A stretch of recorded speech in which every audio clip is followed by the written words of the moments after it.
Roshan चटर्की TV news Marathi मध्ये सर्वांचे सहर्ष स्वागत। पाहूया आजच्या ठळक घडामोडी। जिल्हा परिषद आणि पंचायत समिती सार्वत्रिक निवडणूक 2026 जत तालुक्यात एकूण 9 जिल्हा परिषद गट आणि 18 पंचायत समिती गणांकरिता निवडणूक प्रक्रिया सुरू आहे। काल दिनांक 22 जानेवारी रोजी छाननी प्रक्रिया पार पडली।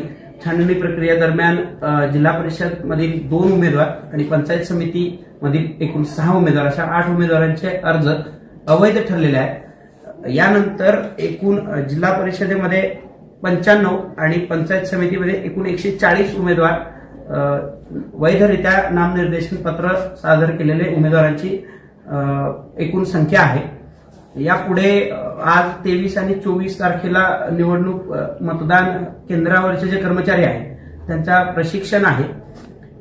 आज उद्या आणि 27 तारखेला 3 दिवस अर्ज माघारीचा दिवस आहे। उद्या शनिवार जरी असला तरी अर्ज माघारी प्रक्रिया सुरू आहे। त्यामुळे जे अर्ज माघारीसाठी उमेदवार येणार असतील तर त्यांच्यासाठी कार्यालय उघडे आहे। 27 तारखेला अर्ज माघारी दुपारी 3 वाजेपर्यंत अर्ज माघारीचा कालावधी आहे। त्यानंतर चिन्ह वाटपाची प्रक्रिया केली जाईल।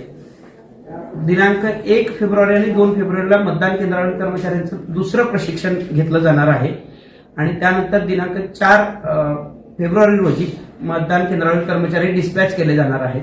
मतदान केंद्रावर आवश्यक असणाऱ्या मशीन्स कमिशनिंग करण्याचं काम 30 आणि 31 या 2 दिवसामध्ये होणार आहे।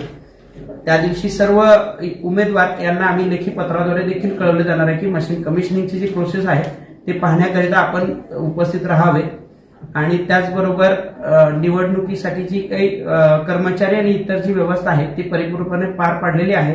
तयारी त्याची देखील पूर्ण झालेली आहे। इतर कोणती अडचण असेल किंवा उमेदवारांना कोणत्याही बाबतीत शंका असेल तर आमच्याकडे मदत कक्ष आम्ही स्थापन केलेला आहे, तर त्याचा देखील सर्व उमेदवारांनी मतदारांनी वापर करावा।